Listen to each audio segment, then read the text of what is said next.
A legend is a form of prose about an origin of a thing, place, location, or name.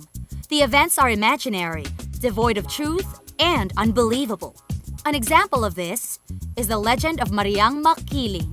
And Mariang Makiling. Isa pa? Mariang Makiling. And Okay. yes. And the Tausug story of creation.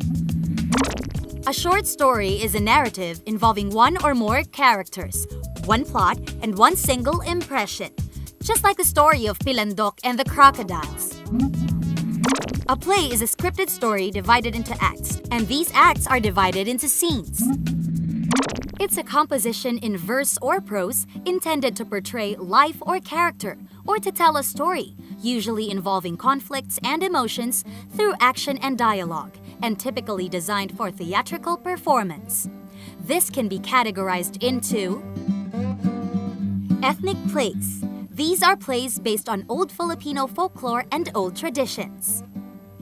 An example of this is the Pamanhikan, which focuses on the courtship rituals in the pre-colonial times. Plays from the Spanish era.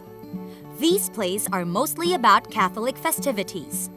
Examples of this are the Cenaculo or Passion of the Christ, Penitencia or Penitence, and the Moro Moro, which portrays the strain between the Catholics and the Muslims. Plays from the American era ushered in the Zarzuela, which are plays with singing and dancing. The zarzuelas in this era usually had themes about patriotism and revolution.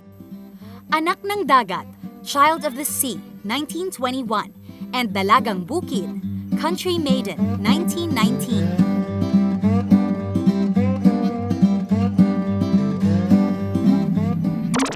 An essay. This is an attempt to express viewpoint and opinion of the writer about a particular topic. You know, the ones we have at school, especially during exams.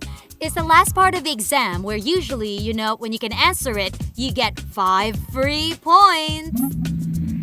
And my favorite, the fable, which is a fictitious narrative that deals with animals and inanimate objects who speak and act like people, just like the story of the boastful turtle and the monkey. I can say that literature, aka narratives, aka stories, are the cheapest ticket to travel because these can take you places just by sitting and reading. It challenges your imagination and creativity to provide the visuals as you read.